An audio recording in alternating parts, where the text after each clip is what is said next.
Yes.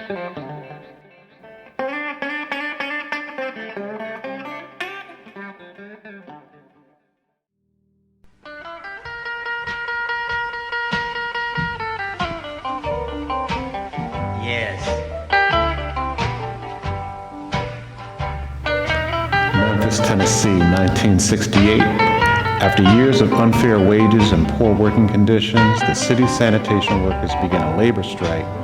This movement would soon escalate and eventually become a pivotal moment in American history. Well, they didn't have any white sanitation workers. The whites was heavy equipment operators. They dealt with the bulldozers and those big cranes and things. You know, it was a whole different ball game for them because on rainy days they still got paid. They would come in and just be there and they would get paid, but they would send us back home and we didn't get any pay. No sick leave, no grievance fees. That was Dr. Key's thing, was to help poor people, people on the bottom of the ladder. Hear the blues everywhere. I find the blues all in the air. I've been way to the holy city of all over.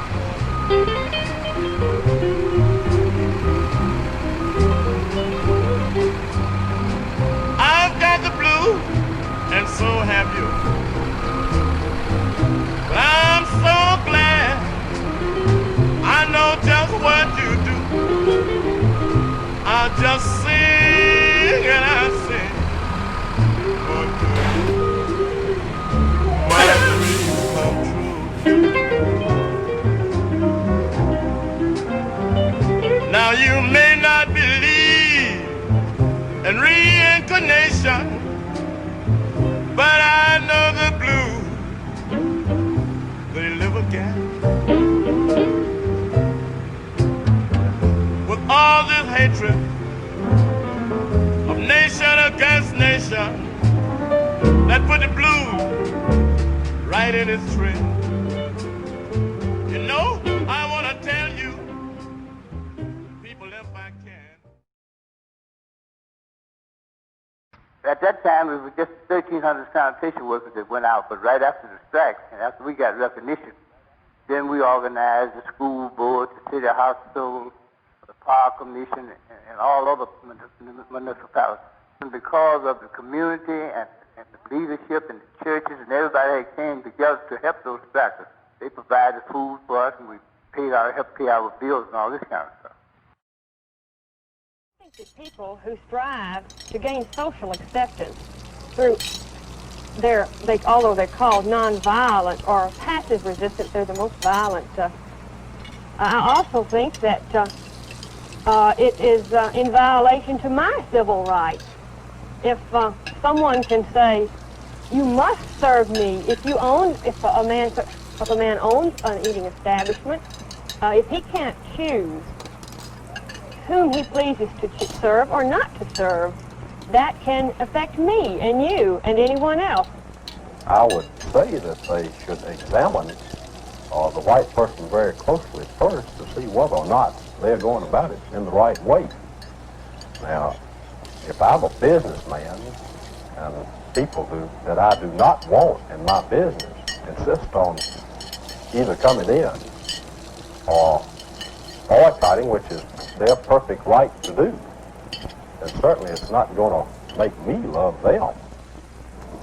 It's just like one snake could like a snake of his own kind better than with another, maybe.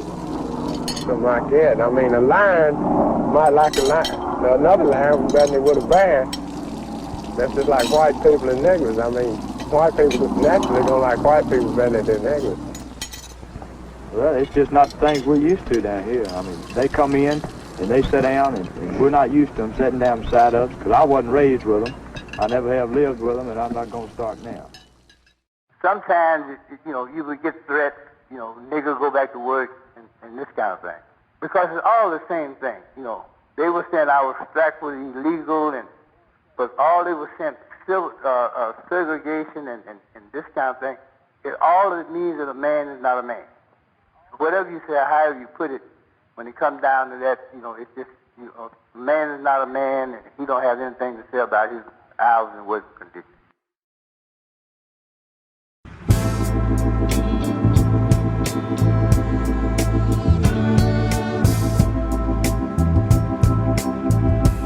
Ain't no trouble till there's trouble. Ain't no sorrow till tomorrow. Seen a living lying in rubble. Looks like tomorrow stole our lives away. Ain't no trouble till there's trouble. Ain't no more that I can borrow. Pay my bills and burst the bubble. Not sure if I can pace the day. Ain't no gift when no one's giving. Ain't no life when there's no living. Ain't no ring if no one's ringing. Ain't no song if no one's singing. I can see the falling graces on 100,000 faces. I can see it closing doors.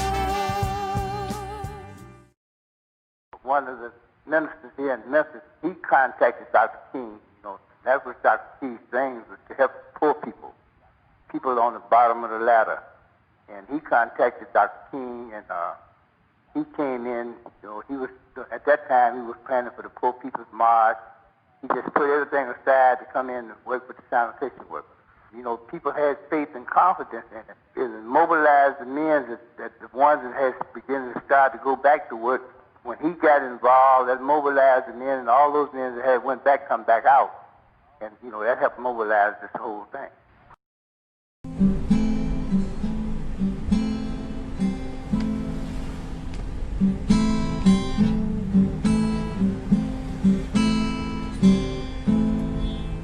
If you got a strong brain and your mind is broad,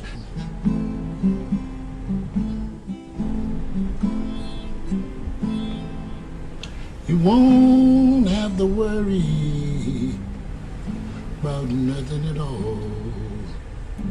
Got a strong brain, your mind is broad.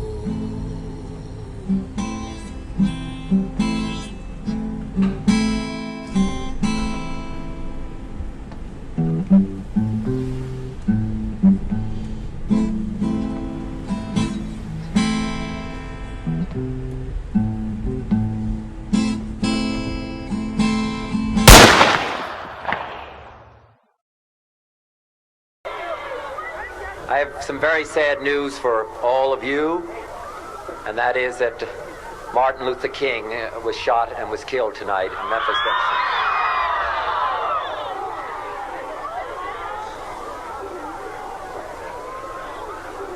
Martin Luther King dedicated his life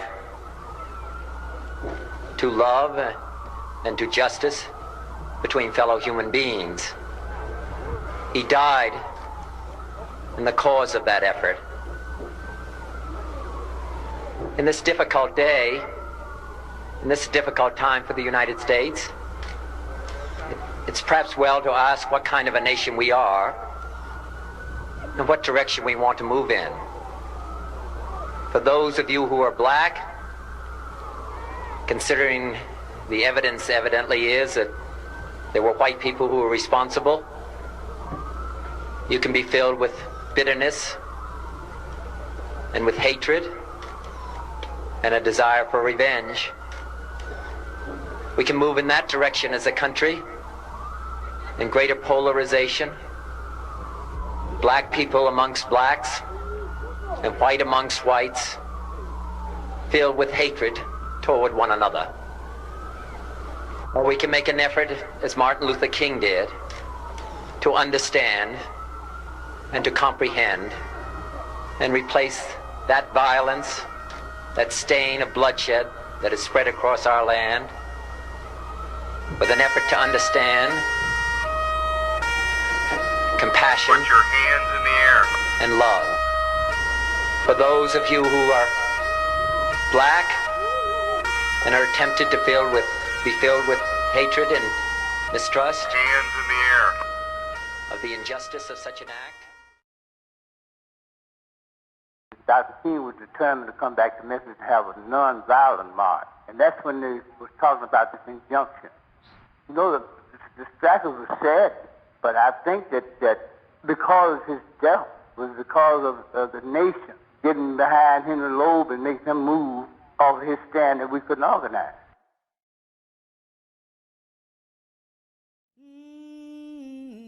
Oh, freedom. Oh, freedom. Oh, freedom over me. Before I be a slave, I'll be buried in my grave and go home to my Lord and be free. Well, no more moaning, no more moaning, no more moaning over me. Before I be a slave, I'll be buried in my grave and go home to my Lord and be free. Well, let me tell you, there's no more wailing, no more wailing, no more wailing over me. Before I be a slave, I'll be buried in my grave and go home to my Lord and be free. There will be no more weeping. We had a decent settlement. And, you know, we got benefits. I can't just spell out the specifics of it, but I just can't remember that stuff back. But anyway, it's done wonderful things. Like I said, you know, we moved up. We got good wages. We got good benefits. And, you know, it always can be better. But from Dr. King's way of doing things, you can always remember that he was for poor people. He was trying to upgrade poor people. That was just the kind of a person he was.